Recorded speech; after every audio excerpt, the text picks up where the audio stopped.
से दारू प्रखंड में 2 पंचायतों में 2 व्यक्ति की जान चली गई। बाराती में गए थे, वापस घर की ओर आ रहे थे। सुबह का 5 से 6 बजे के समय में सुरेश विश्वकर्मा को अज्ञात हाथी ने कुचल कर मार डाला। बेटी की शादी की थी तय, होनी थी शादी, घर का चिराग को ही छीन डाला।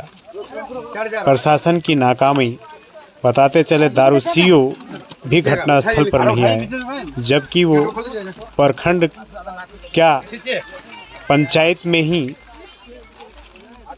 रह रहे थे 1 किलोमीटर दूर घटना स्थल से। ये सब हाथी से हुआ है। अच्छा, घटना कैसे घटा? मतलब इधर क्या करने आए थे वो? उनका घर है यहाँ पे। घर कहाँ है? सामने है, गांव में घर है। हाँ। वह कई हाथी 6 महीना से परेशान कर रहा है, लेकिन अभी तक विभाग वाला नहीं आ रहे थे। आज जब कोई किसी का मृत्यु हुआ है तब आकर के यहाँ आश्वासन दिए हुए। दारू प्रखंड में 2 पंचायतों में इस तरह का घटना घटा, जैसे आज यहाँ और पूर्व में जो है सो कबलासी पंचायत के मुखिया प्रतिनिधि के पति जो है उनको भी मार दिया गया था। तो इस पर प्रशासन के कामयाबी को लेकर के क्या कहना चाहिए? पर डिपार्टमेंट की तरफ से, वन विभाग की तरफ से बहुत अच्छा रिस्पांस नहीं है। इन लोगों का काम करने का तरीका बहुत अच्छा नहीं है। यहाँ पर लोग डर के साया में जी रहे हैं। अगर उन लोग ध्यान नहीं देते तो इस तरह घटना आगे घटते रहेगा। इस चीज़ को ध्यान करने पर। मृत व्यक्ति का क्या नाम है? सुरेश विश्वकर्मा। इनके परिवार में कौन कौन है? एक बेटा है, एक बेटा है और 3 बेटी है। अकेला परिवार कमाने वाला था, जिसको हाथी मार करके कुचल करके ठीक कर दिया है। ठीक है, और ये अकेला कमाने वाला था। चलिए लेके बढ़िए। और हाथी का आक्रोश यहाँ पे ज्यादा है, बहुत ज्यादा। और ये एक मिडिल पॉइंट बना हुआ हाथियों के लिए, जो केंद्र है। चारों तरफ से 70 दिन में हाथी आ ही जाता है यहाँ पे। और विभाग का कोई मतलब क्या अभी विभाग आया? फॉरेस्ट विभाग अभी आया और वो मुआवजा दिए। सबसे पहले तत्काल बता रहे हैं कि सीओ का यहाँ आवास है जी हरली में, और सीओ अभी तक अंचल अधिकारी का नियम होता है, कानून होता है, लेकिन अंचल अधिकारी देखने तक नहीं आया। ये शर्म की बात है, जो कि उनका आवास हरली में ही है और वो नहीं आए। फॉरेस्ट को 5 बजे फोन इंफॉर्मेशन किया गया है कि यहाँ एक घटना हो गई है, लेकिन 5 बजे के बाद अभी 9:30 बजे वो आए। यहाँ पे ये मरने का इंतजार कर रहे हैं विभाग कि क्या कर रहे हैं, ये हम लोगों को पता नहीं। और डेड बॉडी को ले जाने के लिए कोई एम्बुलेंस? कहना है कि अभी तक प्रशासन द्वारा क्या आश्वासन दिया गया? यहाँ 50,000 रुपया दिया गया और 3.5 लाख जो आश्वासन दिया गया है कि कागज पत्तर ओके होने के बाद आपको 3.5 लाख 1-1.5 महीने के बाद मिलेगा बाय अकाउंट। ठीक है ना। यहाँ हम लोग आवेदन दिए हुए हैं, लाइट का भी सुविधा नहीं है यहाँ पे। लाइट जो सरकार है यहाँ का लाइट दे और जल्द से जल्द हाथियों पर कड़ा निगरानी करे, समझे। यहाँ सप्ताह दिन में हाथी आते जाते रहता है। बहुत कोई आवेदन दिए हुए हैं यहाँ, जिनका खेत उत का जो भी है खा गया है, वो फसल बर्बाद किया है, मगर इसके ऊपर कोई कार्रवाई नहीं की। क्या परिचय हुआ आपका? रोहित कुमार विश्वकर्मा, ग्राम हरली। शायद बाराती था, नेता और बाराती गए थे, तो शायद हम लोग कोई नहीं जानते हैं। 4 बजे भोर तक 5 बजे भोर आ रहे थे, और इस तरह और हथिया हम लोग घरवा तरफ से गुजर गया था। नहीं जान पाए कि इस तरह से चपेट में पड़ जाएंगे और इस तरह से रस्तिया में हो गए। इसके आगे तो फिर कुछ और नहीं जानते हैं। तो अभी जो हुआ यहाँ प्रशासन आया, क्या कुछ बोला? क्या मुआवजा वगैरह दिया नहीं दिया? वहीं से वहीं जहाँ था पड़ल लाश चल गया, घर नहीं आया। घर नहीं आया, बॉडी जहाँ थी हाँ वहीं से वो बॉडी के पास से लौट गया। यहाँ घर में आके कुछ नहीं। और किसको का बोले, सब तो अलग हुआ है, किसको हम का कर। दुख के चलते थे यहाँ पे घर बनाई, दुखवा के चलते कि यहाँ पे मिले के घर बनाई। देखिए हाथी मार दिया, एगो कमाने वाला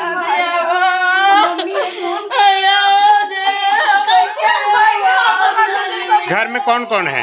घर में एक भैया, सिर्फ मम्मी पापा भाभी है। घर में मेरा तो भैया कहाँ है आपका? भैया वहीं पे।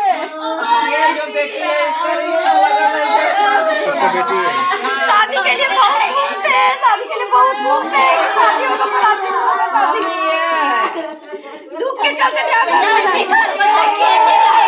पापा। क्या नाम था पापा का? क्या नाम था पापा का? पापा सुरेश नाम था। सुरेश विश्वकर्मा। दुख के चलते घर बनाई।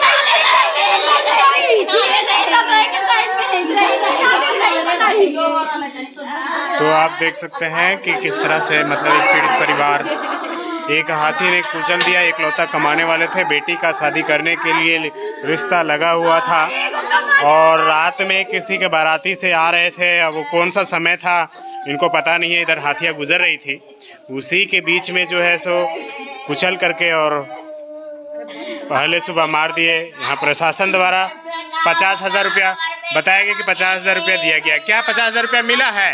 नहीं, कुछ नहीं। 50,000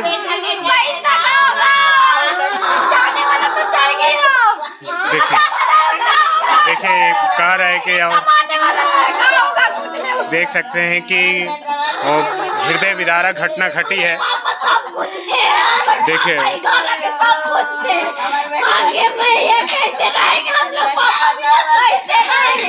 तो देख सकते हैं आप, हम आपको दिखा रहे हैं कि ये पीड़ित परिवार जो है सुरेश विश्वकर्मा को कुचल डाला हाथियों ने। वही एकलौता थे घर का। यहाँ साइड में घर बना करके शांति से रहने के लिए बनाए थे, पर फॉरेस्ट विभाग का लापरवाही से दारू प्रखंड में 2 पंचायतों में 2 व्यक्ति की जान चली गई। आज जो घटना घटी है उसी को लेकर के यहाँ वन रक्षी पदाधिकारियों का यहाँ पर है और यहाँ पर मौजूद हैं। उनके द्वारा जो है क्या कुछ आश्वासन दिया गया है। एक व्यक्ति का जान चला गया, आज 2025 में 24 में भी एक गया था। आइए उसके बारे में हम जानते हैं कि क्या कुछ इनके द्वारा मतलब कि निगरानी की जा रही है और क्या कुछ मुआवजा दिया गया है परिवार को, क्या सांत्वना दी गई है, क्या इस तरह का घटना घटते रहेगा या फिर हाथी को इसी तरह से आवारा छोड़ा जाएगा या फिर दूर भगाया जाएगा। पूरी व्यवस्था इनके द्वारा क्या कुछ है हम जानने की कोशिश करेंगे। बताइए कुछ इस बारे में। हाथी से अभी आज पहली सुबह में एक मृतक की जान गई है। हाथी ने पटक के मार दिया है। इसमें हम लोग तत्काल प्रभाव में अभी सहायता मुआवजा 50,000 रुपये तत्काल दिए। शेष प्रक्रिया के उपरांत 3.5 लाख रुपये 4 लाख रुपये की जो सरकारी मुआवजा राशि वो दे दी जाएगी।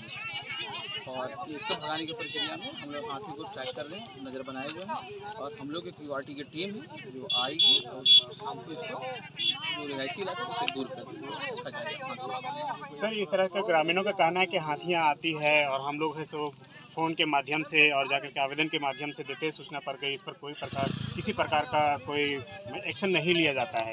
यहाँ तक कि लोगों को जब जान चल जाती है तो उनको मुआवजा के रूप में कुछ न कुछ दिया जाता है, फिर है सब उसी तरह से चलता रहता है। ये कब तक चलेगा सिलसिला, ऐसा कब तक चलता रहेगा? हाथी को भगाने की हमेशा कोशिश की जाती है और ये हम लोगों का रहता है कि हाथी जो है रिहायशी इलाके में ना आए और वो जंगल में ही रहे।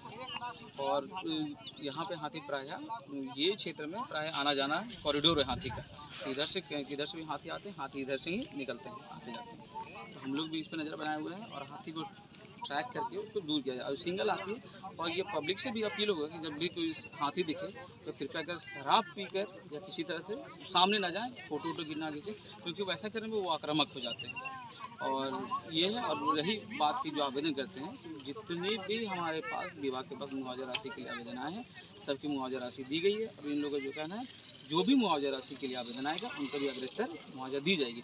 और इसमें जो हाथी है इसमें मिलकर टीम गांव ग्रामीण सहयोग करके ही सब कुछ मिलकर हम लोग सब मिलकर बता के रखेंगे। सब कुछ सतर्क रहने के समय है, जब हाथी आए क्षेत्र में तो सब कुछ सतर्क रहें। सर इसमें एक अधिकारी के रूप में सीओ भी माने जाते हैं क्योंकि उनका जो है फॉरेस्ट से संबंधित उनके कार्यों के लिए और जो फॉरेस्ट में जितने भी जानवर हैं जो जंगली जानवर है उनका रख रखाव उनके अंदर में होता है और आपकी टीम में भी शामिल है। दोनों एक ही संलग्न होकर के इस कार्य को करते हैं, लेकिन अभी तक जो सीओ का यहाँ आवास है वो अभी तक मौजूद नहीं हो पाए। सर इस पर क्या कहना चाहेंगे आप? ये बड़ी घटना घटी, एक व्यक्ति का जान चला जाता है, हाथी कुचल करके मार देता है। यहाँ सीओ जो है उनका आवास है लमसम 1 किलोमीटर भी नहीं है यहाँ पर और वो नहीं पहुँच पाते हैं। इस पर किस प्रकार का बात को रखा जाएगा? सर क्या कहना चाहेंगे इस पर? सीओ साहब तो आना ही चाहिए, वो उनसे बात करके देख लेते हैं क्या है, तो आना ही चाहिए उनको और आएंगे ही। शायद जानकारी की घटना होगी तो पहुँचना ही चाहिए था घटनास्थल पर। सर क्या परिचय हुआ आपका? मैं कुंदन कुमार, वन रक्षी, धारू रेंज। सर कितने टीम आए थे आप? हम लोग यहाँ पे 6 की टीम में 6-7 की टीम में। सर आपके द्वारा जो है क्या एम्बुलेंस की सुविधा है इस प्रकार का जो घटना घटती है, क्या स्पेशल आपके डिपार्टमेंट में एम्बुलेंस अवेलेबल है या नहीं है? नहीं, विभाग में कोई एम्बुलेंस की सुविधा नहीं है। और किसी प्रकार का कोई मरीज का हाथ टूट जाता है, पैर टूट जाता है, तो क्या उसको सार्वजनिक तो हॉस्पिटल में उसको ले जाया जाएगा नहीं, या नहीं, फिर नहीं, तो उसको आपके विभागीय से होगा? जो सरकार की और भी सुविधाएं हैं, जो 108 नंबर पर फ़ोन करके अगर किसी का इंजर्ड हो जाते हैं तो उनसे सहायता ली जाती है। जो और भी सरकारी महकमा है उनसे भी सहायता लेके की जाती है। ये आपदा आदर्श में सारे विभाग को साथ में रख